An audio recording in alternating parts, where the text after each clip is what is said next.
Welcome, everybody, to the Sports Hub Underground. Matt Dolloff here, and I'm here with Ty Anderson, as we are every single episode. You can, of course, get us wherever you get your podcasts, Apple, Spotify, Google, and you can, of course, get every episode at 98.5, thesportshub.com and the Sports Hub app.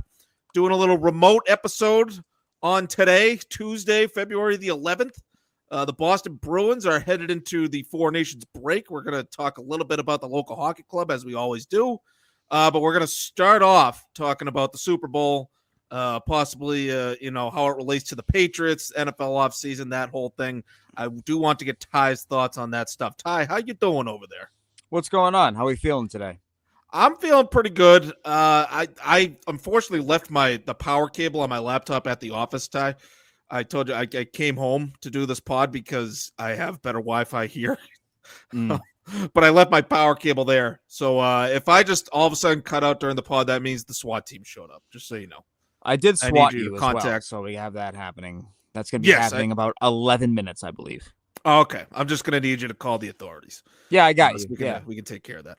All right. So do you have a big picture thought on that Super Bowl, how it turned out for Patrick Mahomes and the Chiefs? Yeah, I mean, for me, it felt like justice has finally been served. You know me, you know our group chats, you know what I've been saying all year about this team. I did not feel they were very good.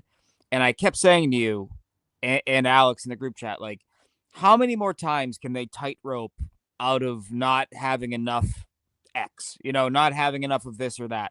And it finally came together. They played a better all around team, and they got dunked, on their ass. And I loved it because I am a Patriots fan. I am a protective Patriots fan.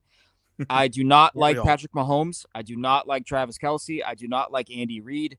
All of them have felt like Wish.com, Brady, Gronkowski, and Belichick, in my opinion. They always have. They always will. And I was chiefed out. I had enough. I had enough of watching the theatrics, the falling, the diving. Like they're a team that, like, I have looked at and gone, you got a good program. Why are you doing that? But I was very happy. I was very happy they lost that game. I was very happy the Eagles won. And for me, as a football fan, I like the Eagles winning because it is tough football, and I'm a big fan of tough football. I like big offensive lines. I like aggressive defenses.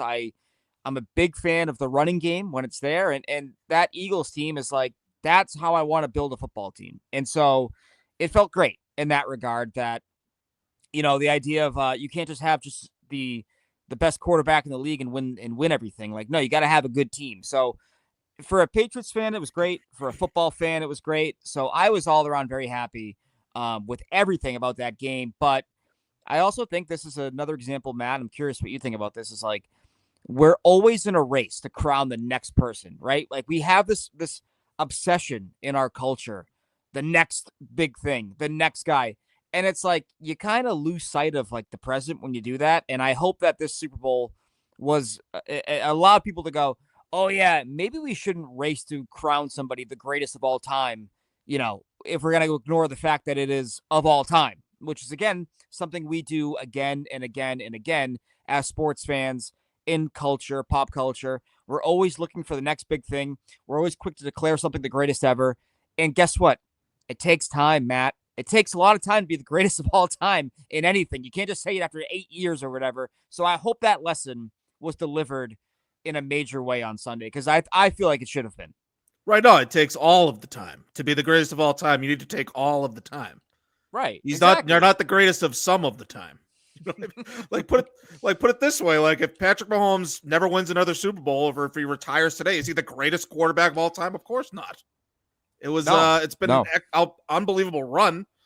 They are a dynasty. I'm not taking that away from them. But they're in, they're in the 90s Cowboys tier. They're in that group of dynasties. They're not the Patriots yet. That's just ridiculous. It was a huge wake-up call for anyone that was crowning their asses before this game even played. They gave Mahomes 4 Super Bowls, some of these people, before this game was even played. And so, and to your point, like what you were just saying, a great night for the league, great night for fans of actual football to see the better, more complete team actually win the game. And like, thank God, hallelujah. You don't need the greatest quarterback on the planet, which Patrick Mahomes still is, in my opinion. Like, these other AFC quarterbacks, are they going to ever beat this guy? Are they ever going to let him not get to the Super Bowl? Like, that's getting crazy. I think these other AFC quarterbacks, like Josh Allen, Lamar Jackson, Joe Burrow, they're overdue to get there, especially Allen and Lamar. Burrow's at least been there. But Mahomes, as great as he is, like, he's not even halfway to Tom Brady. And I thought this was a nice reality check for people who wanted to call him the greatest of all time right now. And if you do, you're just wrong. You're just wrong. You're getting way ahead of yourself. And like it is a good point how like everything we want to crown everything the greatest of all time way too quickly. And I think that's just sort of an internet social media thing. Everything happens in real time. Everything happens so fast. Like I even look back to like I'm old enough to remember the discourse around Brady when he got to his third Super Bowl. Like we're all talking, okay, he's already a Hall of Famer. He's chasing Joe Montana. I don't know if anyone was calling him the greatest of all time, but like people were talking about him and Joe Montana right when he got to 3 Super Bowls, and it's like, well, no, he's still got work to do. And then he finally got that 4th Super Bowl and said, okay, now he's tied with Joe Montana. Now he needs to pass him. I don't think he officially really passed Joe Montana as like, okay, I give he's the greatest of all time until 28-3, until that 5th Super Bowl. So I think it's only fair for Patrick Mahomes, who, by the way, is 0-2 against Brady head-to-head in the playoffs, including a Super Bowl. It's only fair that guy needs to get to 7, and then it's a conversation, right? And I thought that losing out on that 3-peat, Ty, I thought was huge. That could have been a trump card for them. If they had that 3-peat, say they got to 6, if you're just going like dynasty for dynasty, not even counting Brady's 7th Super Bowl, if you're going Chiefs versus Patriots, if they got to 6 Super Bowls and they had a 3-peat in there, that could have been their trump card where it's like, well, we made history. You guys came up short in your chance to make history. But again, what am I doing here, Ty? I'm projecting 10 years out. I'm not crowning anyone's ass way too early. And so thank God that the team that just has the quarterback didn't pull it out of their ass for a 3rd straight year. I thought this was the 3rd straight year that the Chiefs went up against the better, more balanced, more complete team in the Super Bowl. They happened to pull the Super Bowl out of their ass 2 straight years. Oh, man, I couldn't be more glad that they didn't get that 3rd one.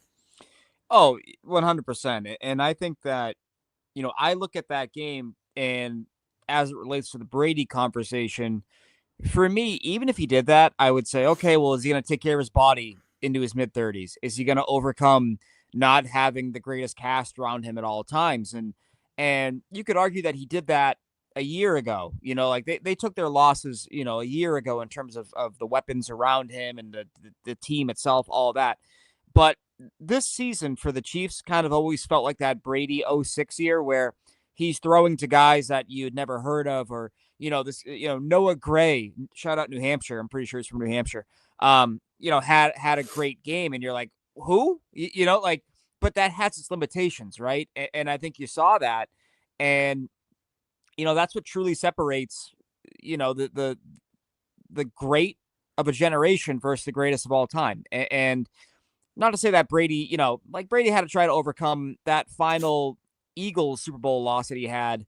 That was, they lost Cooks mid-game. Didn't they not have Gronk in that game as well? Or what?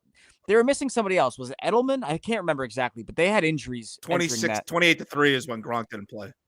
Okay, but the one against the Eagles, Cooks left midway through. He got concussed.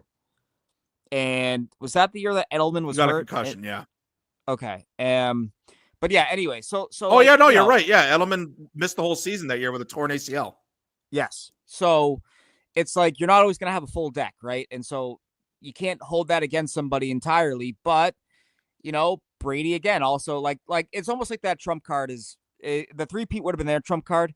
The trump card for Patriots fans is still 28-3, where similar spot for KC, being down 24-25 at the half, like, all right, that's almost the exact same spot that Brady came back from. So what's your excuse, right? Like that's kind of how that's going to be looked at, I think. But yeah, for me, it's just, I was saying at 28. Yeah. I was saying at 24-0. I was like, well, I was saying at 24-0, like here's your chance. This is your chance to author your own version of 28-3, and I wasn't counting them out. I certainly wasn't counting them out at 17-0. I was like, this game's not even close to over. It doesn't look good, but you never know. Like it looked that bad for Brady and the Patriots during before 28-3. So they had their chance, and it just kept getting worse. They never got any better. And like you got to look at Andy Reid too. I mean, the lack of adjustments. They didn't even look prepared. They didn't look ready to play that game. It felt like the only thing that they were prepared for was stopping Saquon Barkley defensively, which they did a good job. They limited him, but like that honestly shows the impact of the running game that, like you were saying before, that like they had to account for that. And so they shut that down.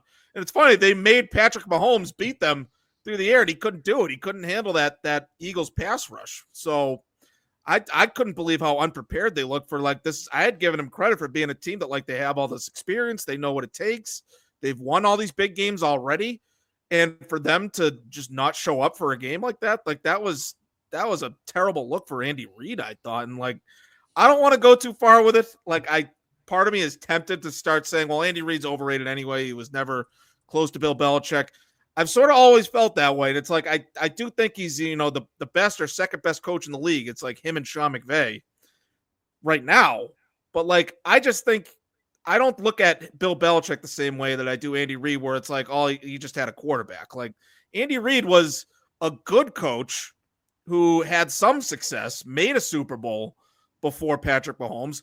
He all of a sudden, it took him getting a generational quarterback to start winning Super Bowls. And like, people make the same argument about Bill Belichick, but Bill Belichick, I'm sorry, was next level football genius with the way he would game plan and manage games. Like Andy Reid is not that guy. Like Andy Reid, yes, he can come up with a good offensive game plan. He's had a couple good ones a couple years ago when they beat the Eagles in the Super Bowl. I thought, he dominated the second half with his offensive play calling, but I just never looked at Andy Reid as this like next level all-time football genius. Like he's going to go down as one of the best coaches ever because of his win total and his longevity, his success with multiple quarterbacks. But like at the end of the day, he's really not on Bill Belichick's level. I'm sorry. He isn't. And like, it's a little different for head coaches. Like you can do ring counting if you want, but I look at it more as like how impactful was the coach on the game? How consistent were they? Like which coach do I want planning for my team going into the week? Bill Belichick or Andy Reid? I'm taking Belichick every time. That's just my opinion. Maybe I'm biased. But, no, you're not. You're not, because for the longest time, Matt, Andy Reid was known as a head coach that got to 3 straight NFC championship games and lost them all, right? And then when they finally broke through and they had T.O. in Philly, they lost to the Patriots in the Super Bowl. So it's like, for a long time, that was kind of his MO, is that he was the guy that would get you to the conference finals and lose, and so I don't know. That wasn't Belichick.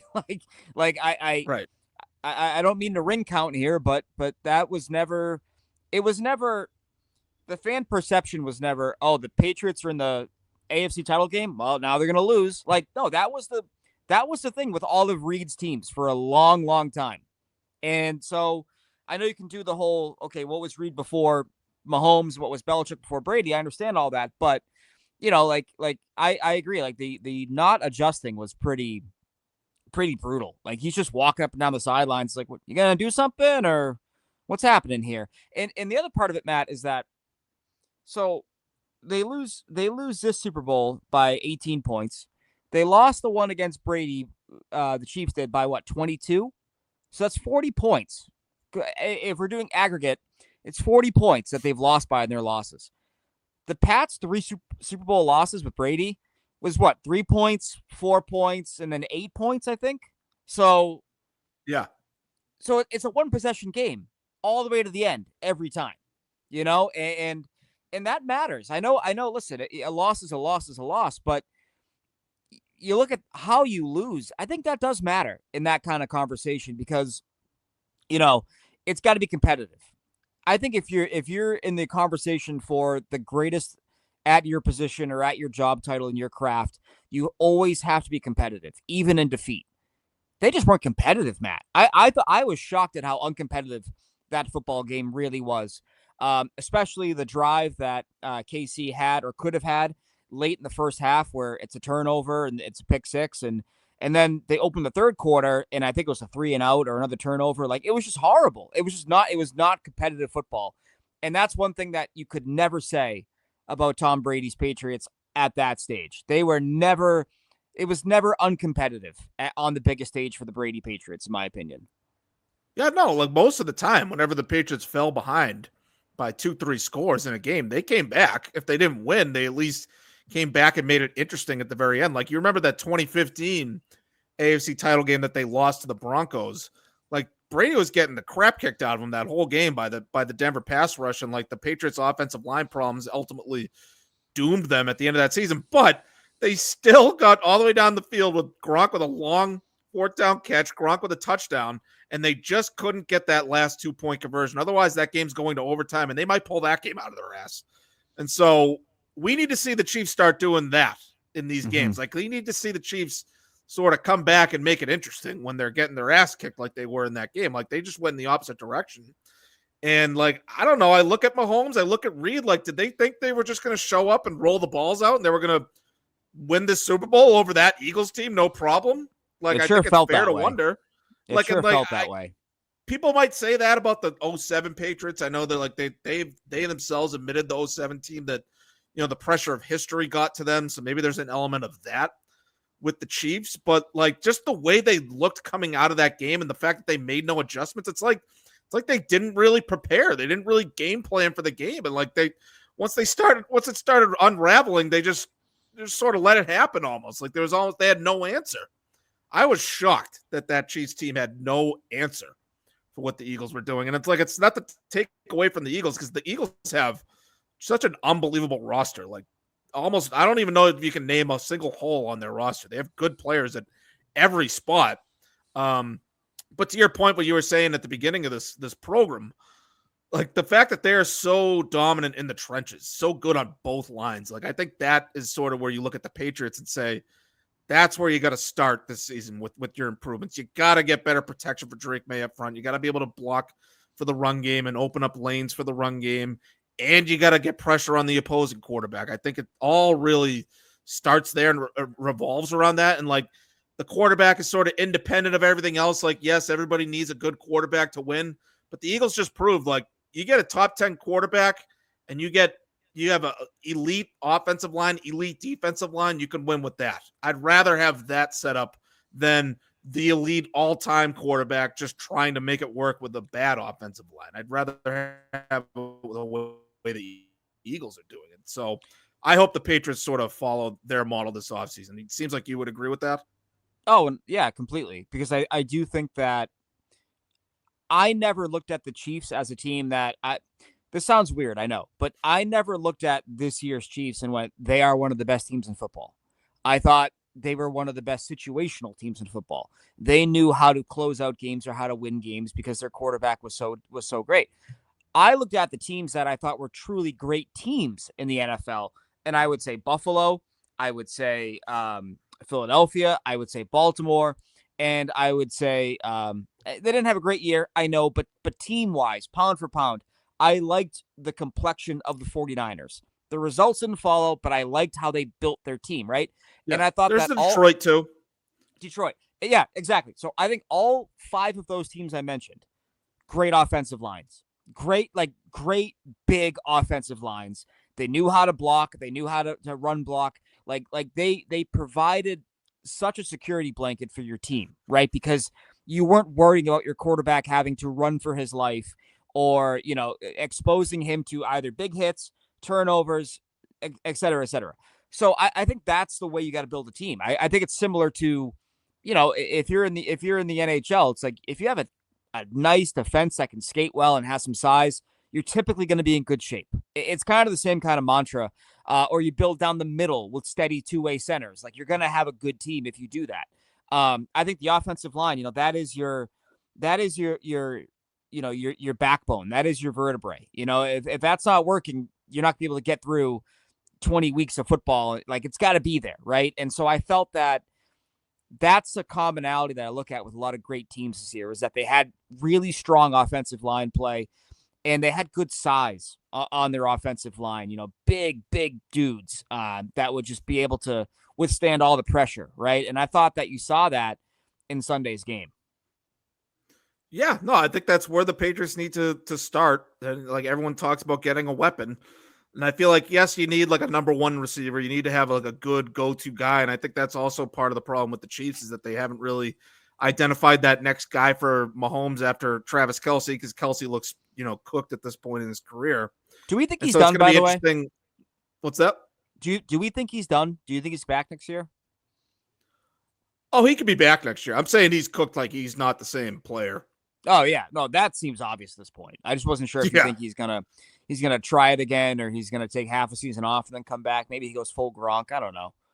You think Taylor Swift leaves him for Cooper DeJean? I know I would. Cooper DeJean, he's a lovely young man. It's funny, she turns into like 90s Sonny, where she's just manages whoever the tag team champions are at the time. She comes out in cowboy boots the second the Smoking Guns win the tag titles. Yeah, and then she comes out with the face paint like one of the Road Warriors or some shit. Yeah, exactly. Yeah, so it'll be interesting to see how that goes forward with them.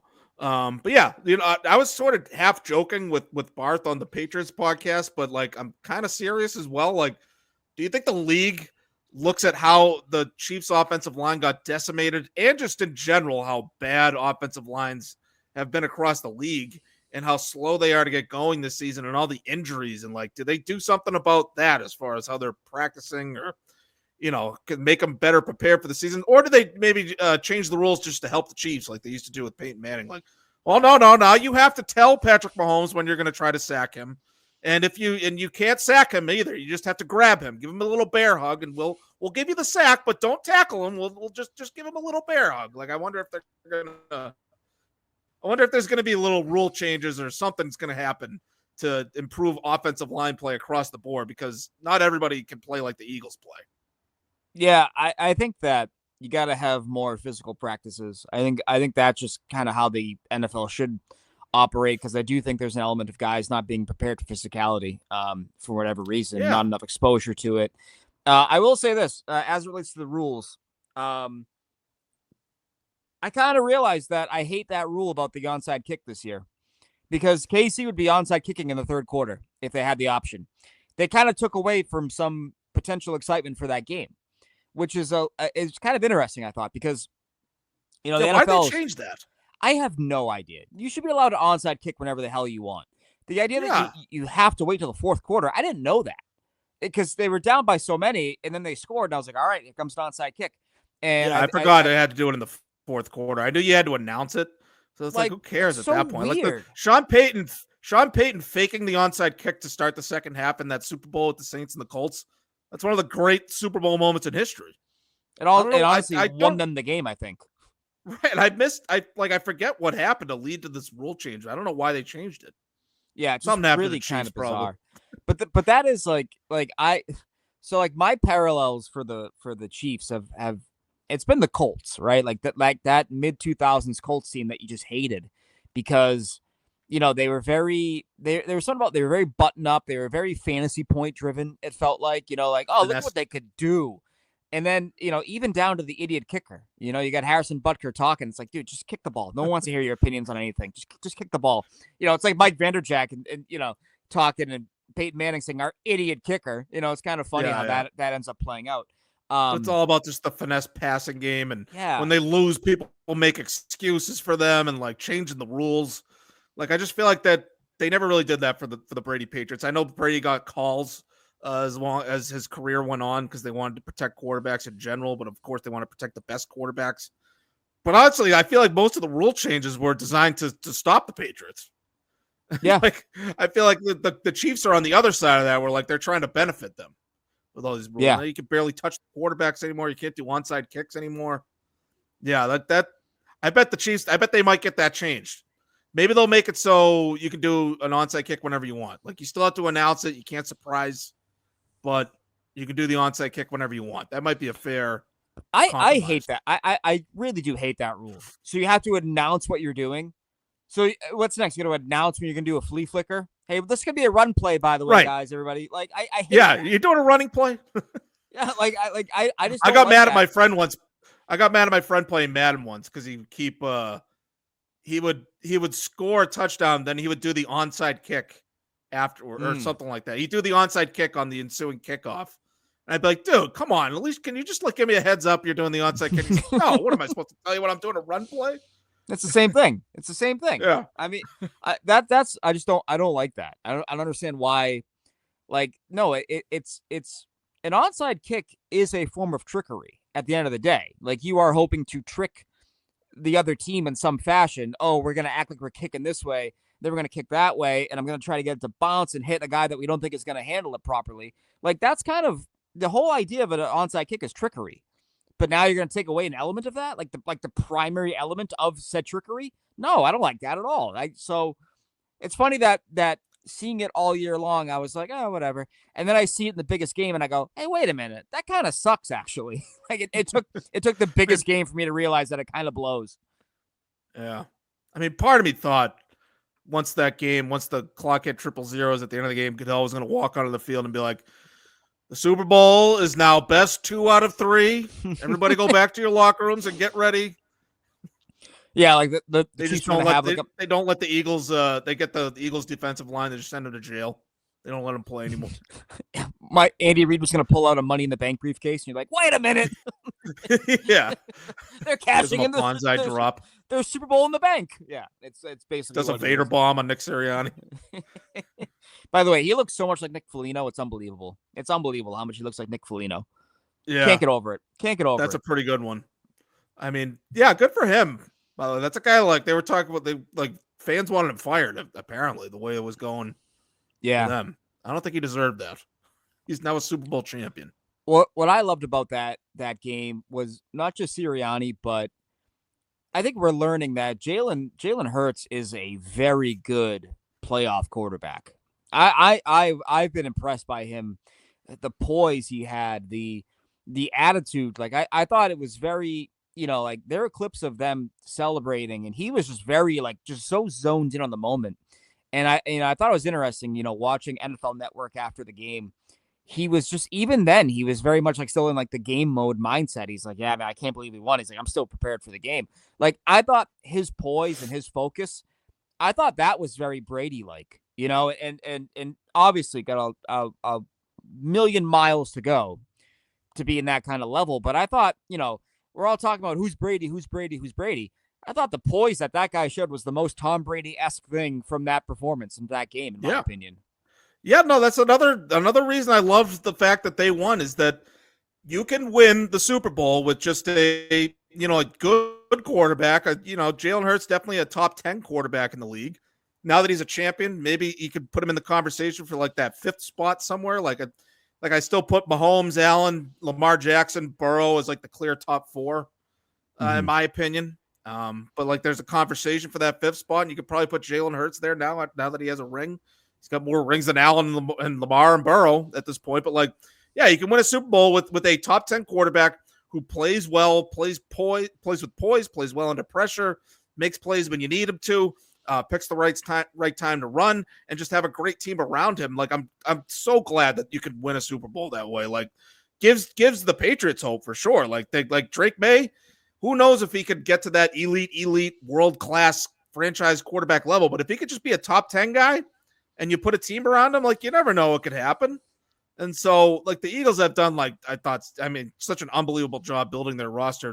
Whether it's the draft, free agency, they've made some good trades, and they've replenished the roster in areas where they sort of had to replenish, especially that defensive line. The fact that they still have a dominant pass rush 7 years later, 8 years later, they don't have Fletcher Cox anymore, and they just move on to the next guys. The way they've done it is impressive. And so I don't know if the Patriots could get to that level, but just, yeah, it was good to see, just a good quarterback show up and play with poise in the Super Bowl. It's about time someone else did that other than Patrick Mahomes or Tom Brady. So very happy for Jalen Hurts. He's having he's having a great career for a guy that was drafted in the 2nd round. And there were questions about what the level he could reach in the league.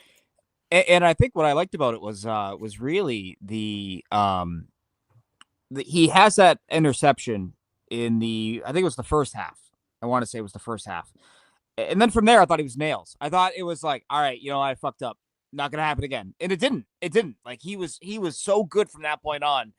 And that's the mind of a killer. Like that is what I want my quarterback to be. Take some chances, yeah, but when it goes the other way, don't have it happen again. Like it's almost like that mantra of like, hey, I'll tell you once, but if I gotta tell you again, I'm gonna say, why is this happening? You know what I mean? Like that's what I loved about that performance from him. And so good on the Eagles. I think that's a blueprint for the Patriots. Another thing that we didn't really mention, talk about their offensive line. They bring in Mekhi Becton, who was one of the biggest busts of all time, basically, or shaping up to be that guy in New York. Just couldn't get on the field and play properly. But you looked at the physical traits, how big he was and what he could do.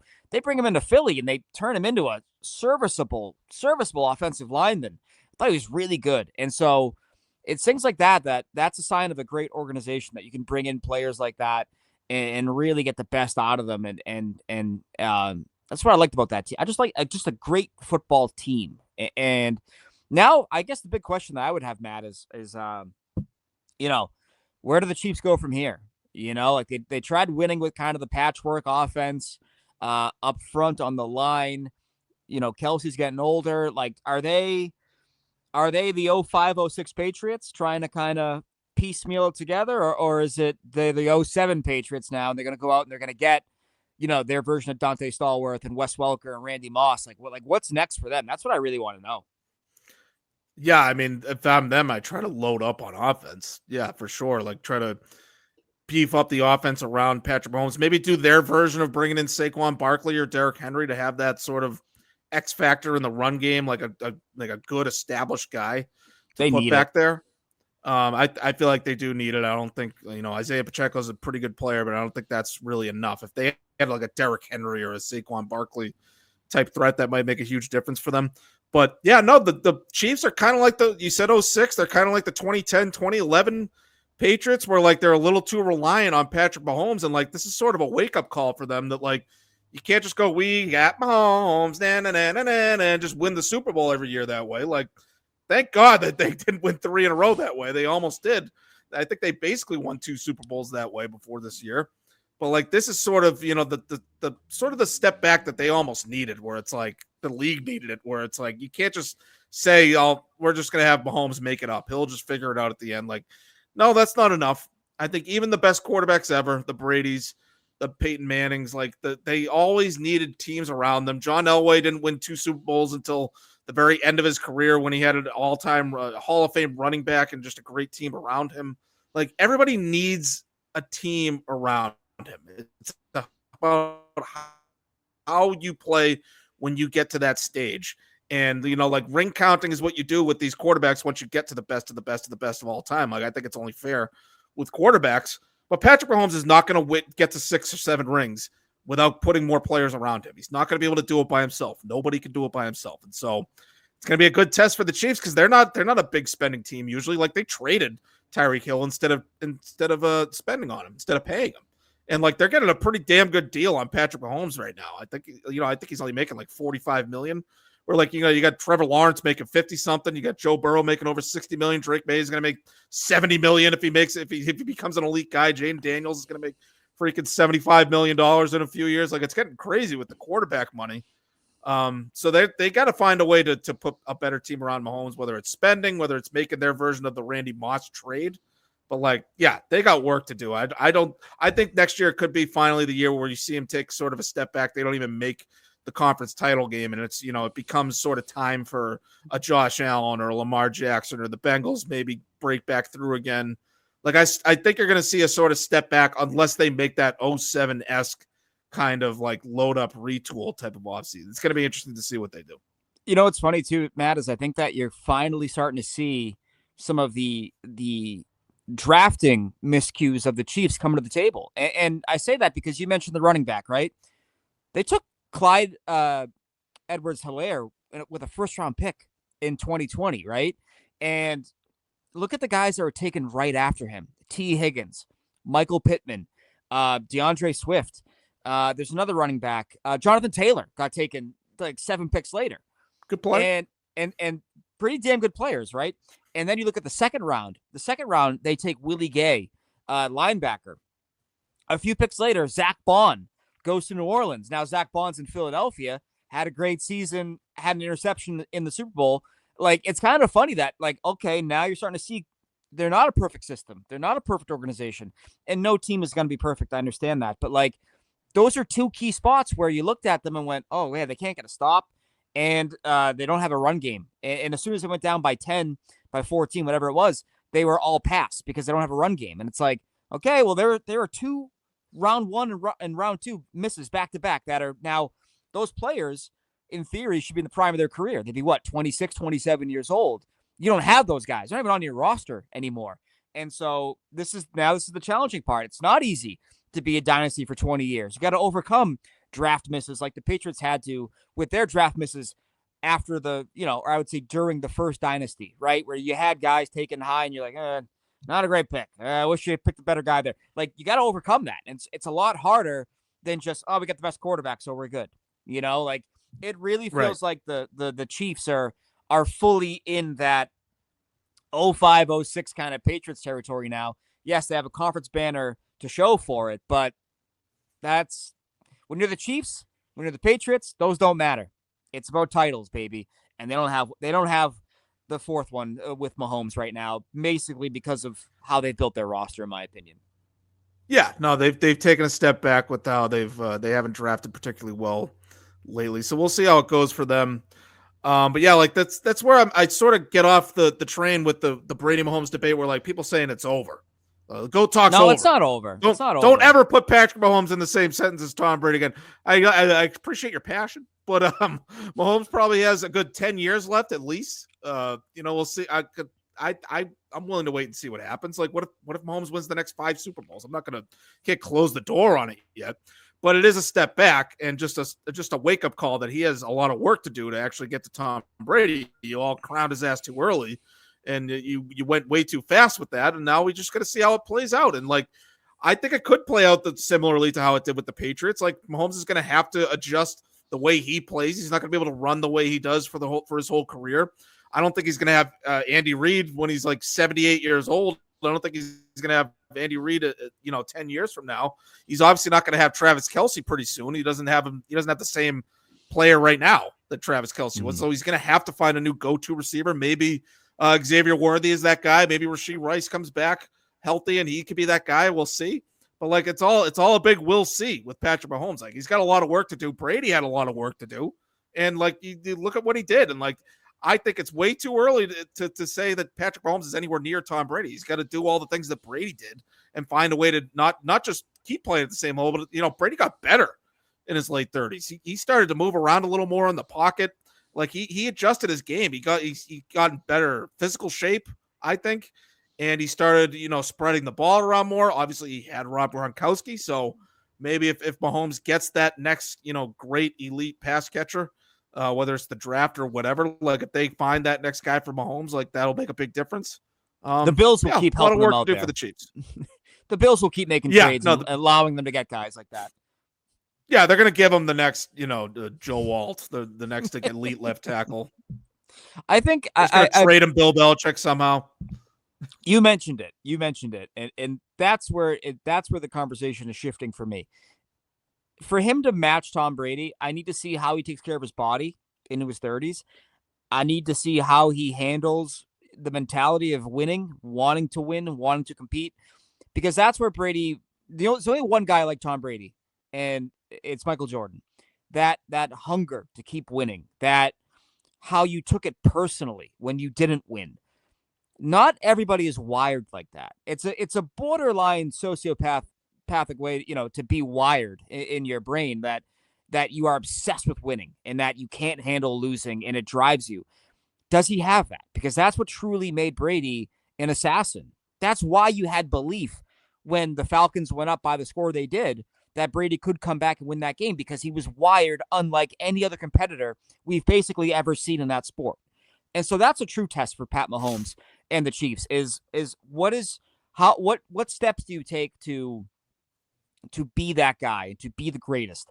And it's got to be more than, well, I got good weapons. Like, you got to have that internal drive, and that's where the conversation is now shifting for me. Because if Pat Mahomes becomes a guy who's not resigned to losing, but is just kind of like, whatever, we'll be back next year. It's like, you're not Tom Brady, dude. You're not. I'm sorry, like, you're not him, and that's okay. Right. But that's where the conversation is now shifting for me. The mentality, the physicality, how you take care of your body. That's where it's shifting to me. Because yeah, if they come back next year and they added some wideouts and they're good, it's like, okay, well, so he's really good when he has a good team. All right, there's a lot of guys you can say that about, right? And so I think that's where the conversation is now going to get interesting, I think, for Mahomes and the Chiefs when it compares to Tom Brady. Going to be one of the top stories of 2025. Not even like, can the Chiefs get back to the Super Bowl this year, but just like, what does Mahomes look like? How motivated is he to get back? Like, how much better does he look? Does he look dialed in? Like, does he have that drive like you're talking about? Like, nice test for him coming up. All right, I think we've exhausted the football talk for one episode. I hope our Bruins fan listeners have stuck with us. I appreciate your patience.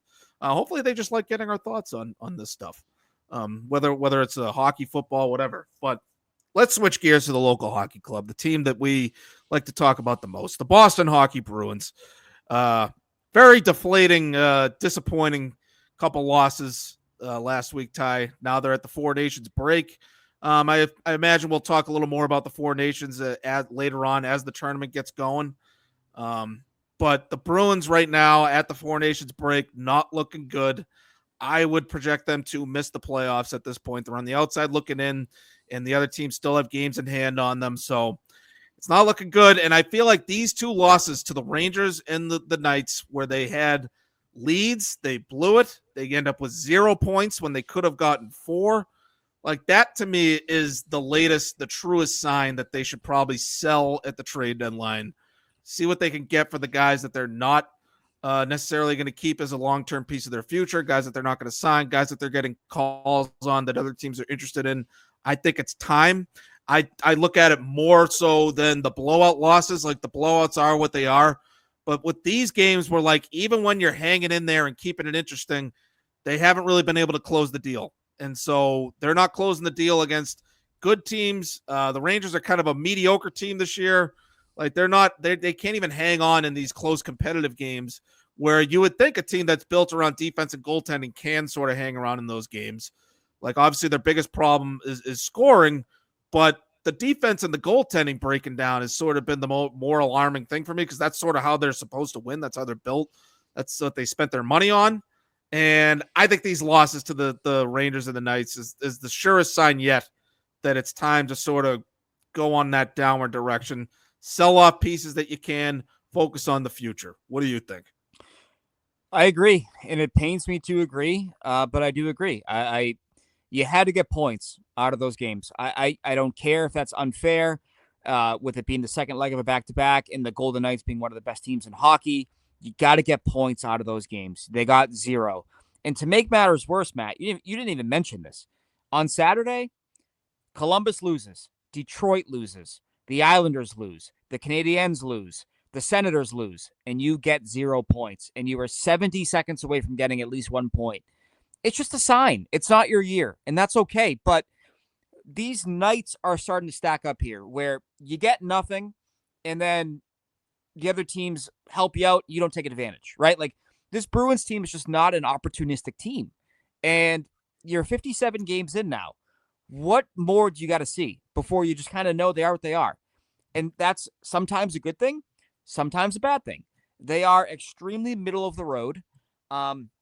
This isn't to say that they can't get hot in April and steal around, but you kind of know what you know at this point, right? And I don't think that you can delay your future for the promise of, like, we might win a round. It's like, well, okay, but like, your water is going to find its level eventually, right? And you're going to lose because you don't have enough talent, or you're going to go in the tank again with your power play or your PK, whatever it is.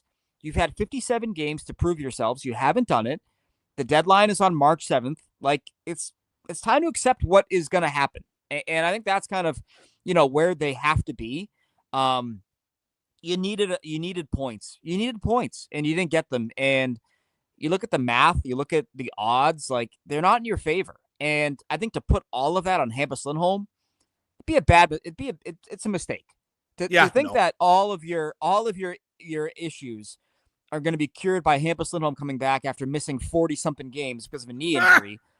Like, that's going to fix everything? Well, that's not fair to Hampus or your team, for that matter. You had a chance to it's honestly a kiss of death. It is. Oh, it's a kiss of death, where it's like, well, no, we got our trade acquisition. This defenseman that we had before is coming back. That's our big addition. That's a kiss of death for the season. But look at this team, Matt. Just look at them. They have to beat quality opponents by their goaltender going absolutely disgusting and making like 45 saves, or David Pasternak's having 4 points. Like, that's how they beat good teams. That's not sustainable. It's just not. And that, again, it's going to find its level even if you qualify for the playoffs. Even if you qualify for the playoffs, when Pasternak stops scoring at a 160-point pace and Swayman's not posting a 950, like, you're going to lose. That's just what's going to happen. And so I think if you're the Bruins, like, you've been clinging to the hope that you figure it out by, X date. There's not a win that can happen between now and the deadline that's going to make me go, yep, I believe. Like, no, you've kind of seen this again and again and again.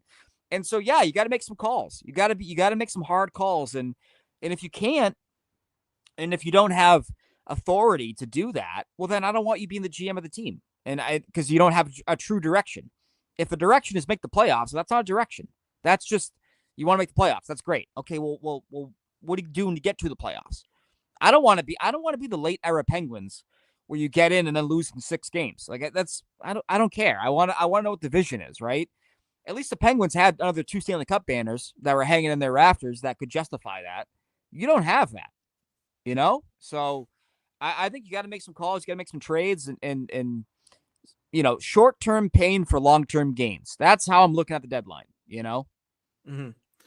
So yeah, like there's the names that have been talked about pretty much throughout the season. Like Trent Fredericks has been consistently involved in trade rumors. I definitely trade him for what you can get, for whatever you can get at this point. Like I forget if we talked about it on the last episode, but Mikhail Granlund got traded for a first-round pick. Like, if the Bruins could get a first-round pick for a Charlie Coyle, something like that, I'm completely in on that. Brad Marchand has been brought up, and I know that's sort of a sensitive one because he's the captain, longtime Bruin. He's sort of that last piece of that core, from the Bergeron, Krejci era to remain with the team. But even if you said it, like, even if they trade Marchand, it's not like he's gone forever. Like, unless he wanted to be gone forever, but it's not. He wants to stay here forever. He wants to be a Bruin forever. But like, that might not necessarily be his call. And so, like, maybe they could go to Brad Marchand and say, look, we'll trade you to a contending team, try to go get another Stanley Cup. And, if you want to come back and re-sign with us next year, like that, we can work that out. And so I wouldn't completely rule that out. That's happened before, I think. And maybe not in the National Hockey League. I know it's happened before where a guy gets traded and goes right back to the team, or like eventually goes back to the team that he wanted to stay with. So I'm not ruling that out. And yeah, like, I think they should definitely take the calls on the guys that they've mentioned. But what do you think about like Morgan Geekie? Because that's a guy who's been red hot lately. And I know that you've talked about him as like a guy you wouldn't mind if they re-signed. But like, if someone, like you said before, I'm going to take the words out of your mouth. If someone wants to get stupid and send you something stupid from Morgan Geekie, wouldn't you think about that as well? I would. It all depends. Like, you got to make one final pitch, right, to all these guys, whether it's Marchand, whether it's Geekie, Frederick, Brazo, whoever. You make one final pitch to them and you say, hey, do you want to be here? This is what we can offer you. This is what we think you're worth. Do you accept? If they don't accept, well, then you have your answer as to what to do with that player. If Colorado can do that with Mikko Rantanen, a top 10 player in the league, there's no reason why you can't do the same thing. Like that. Like, that's how you got to look at that. I think if you're the Bruins, that if Colorado is willing to do that, there's no reason why we can't do the same thing with our guys who are respectfully not as good as Mikko Rantanen. And so I think that is what I would look at. That's how I would look at it if I'm the Bruins. A guy like Geekie, I want to keep. Going back to Marchand real quick, though, the price for me is a first-round pick plus. If you're not doing that, we're not having a conversation. Again, if Granlund is going for a first-round pick, and it was Granlund and Ceci for a first and a third, If those guys are going for a first and a third, I'm getting a first and a third for Brad Marchand, a captain, a proven playoff performer, a leader kind of guy, like plays all situations. I'm getting a first round pick plus for Brad Marchand, or I'm not doing it. And I think Sure. that's how the Bruins have to approach the deadline, because they can. Like not a lot of sellers right now. So, a team that I know there's been Edmonton has been linked to him. I wonder about some other teams. I would wonder about a team like Vegas. Obviously played for Bruce Cassidy. Bruce Cassidy loves him.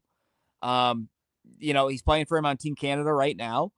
I would wonder about Dallas as well. Would they do like a true load up, like almost pull a 2023 Bruins and bring in another high end guy and say, this is our window. Right now is our window. Let's attack it. So, again, like I look at the four nations and either who he's playing with or who he's playing for.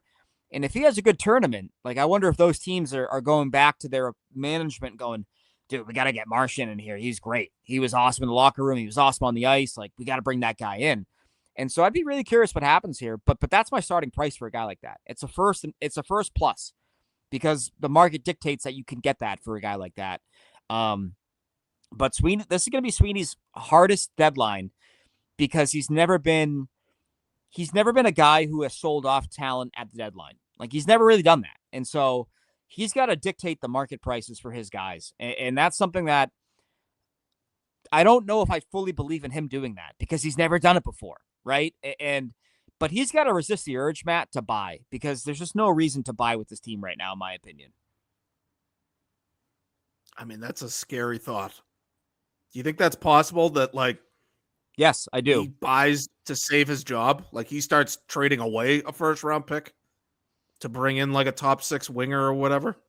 Maybe not to that degree, but like, can he resist the temptation to trade a third round pick for like, this year's version of Lee Stempniak? I don't know, because he's always done it. He's always done it. Don't tell me that's going to happen. Don't tell me they're going to do that.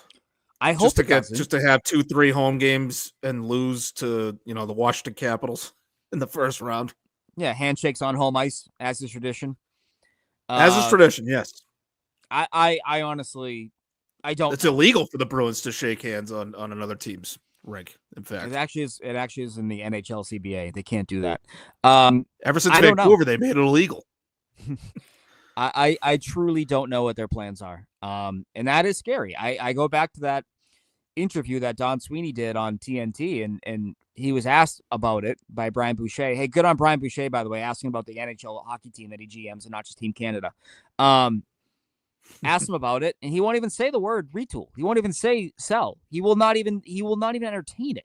Instead, he gave you 2 paragraphs on Hampus Lindholm coming back, and it's like, oh, that's scary, and I think that's why ownership likes him. That's why ownership defends him to the ends of the earth, because he's not a GM that you bring in if you're trying to tank or if you're trying to lose games. Like he has a win now kind of mindset, and so does Charlie Jacobs. And so, to what extent does that go? Are they unable to see the long-term picture because they're so focused on the short term? I don't know. I mean, but I would tell you that they've never had a more flawed, worse team in the Sweeney era than this team. And if you can't recognize that, geez, I'd like a new brain trust in the pitcher. That's how I would feel. Sorry. If you want to make a hockey trade, sorry. If you want to make a hockey trade, you can sell me on it, but you cannot sell me on a hockey trade for a pending UFA, or like. If you want to try to find the next Zacha trade, go for it. But don't trade for another 32-year-old expiring contract. Like, please, for the love of God, have more sense than that this year. And I don't know because they've never done it. They've never ever done it. Their first 2 deadlines under Don Sweeney, they had every reason to sell and every reason to try to appease both masters. What do? They go out and they trade for Lyles and Stempniak, and the next year they go out and trade for Drew Stafford. I don't know what they're going to do. Yeah, like my fear is honestly with ownership, and like the idea that they might almost tell him to go buy, to try to make that last push to get into the playoffs because they look at it like, oh no, we're tied with these teams in terms of points. We're only a couple points out or whatever. We get a couple players in here, we can make a final push. And so like my fear is that like ownership is sort of detached from the not insane, but like detached from the reality of the hockey situation. Right. In a hockey sense, they're sort of detached from the reality, which is that they're just not good enough this year. And it goes back to like the end of the Bergeron and Krejci era. Like that was the perfect opportunity after they losing that Florida series in 2023, and Bergeron and Krejci are gone. That was their perfect opportunity to sort of reset and not sort of continue to forge ahead with what they have here and just keep throwing, good money after bad, as the saying goes, and keep pushing to be this like upper echelon playoff team. Like our goal is to win the Stanley Cup every year. It's like, yeah, it's nice to say that, but like how realistic is that? And like every team sort of has to have that reset at some point, or else you end up in the spot where the Bruins are at, which are in sort of no man's land, where it's like they're not good enough to make the playoffs, and they don't have enough coming through the pipeline, and you wonder if they're going to be able to draft well enough going forward, if they have the capital to do that. If they trade more draft picks away and they miss the playoffs, that's an epic disaster. They end up with nothing, and they don't even end up with the playoff gates, and they trade away, high draft picks. Like, don't tell me they're going to do that, but like that's just sort of my fear, and I'm sort of holding my breath to see what they actually do. Sweeney's comments about Hampus Lindholm gives me hope that they're at least not going to buy, because he's looking at Hampus Lindholm where it's as almost like an excuse to not, make a big buyer's move, where it's like, no, we're adding this guy. So like that's sort of the Red Sox do that every year, where it's like, well, the Danny Ainge did that for years, where it's like, no, we're going to get this guy back. That'll be our big addition. And so hopefully that means they're not going to make that big buyer's move, because they really, I don't think they can afford to do it. And I don't think it would be worth it, or I don't think it would be good for business. I just don't think it would be wise for them to do that. I'm terrified that they are, it's kind of the same model as the Ed Snyder Flyers were never a rebuilder. That was like their whole thing. It's like, we do not rebuild here. We want to win every year. And then you kind of look at that mid 2010s era of Flyers hockey where, from I want to say like 2013 to like 2019, they either didn't make the playoffs or they made it and lost in the first round, like alternating like every other year. And you're like, that just gets you nowhere. Right. And then you look at where they are now, and it's like they're in the midst of what was a tear down kind of rebuild.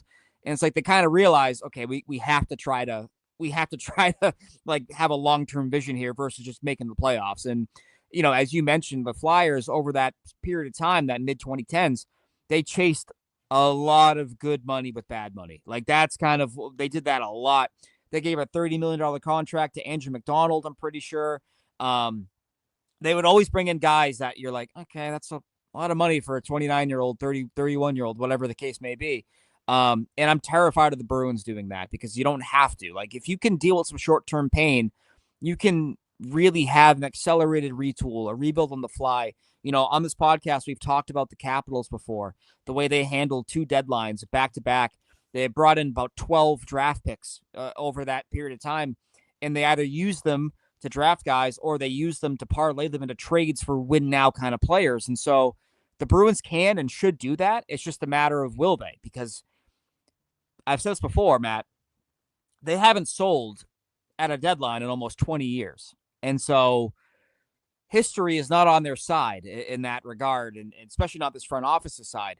They have never sold with Cam Neely being in a management position at the deadline, which is wild to think about. So we're going to have to wait and see. I don't love the odds of it, but if there's ever a time to do it, it is now, and it is this year.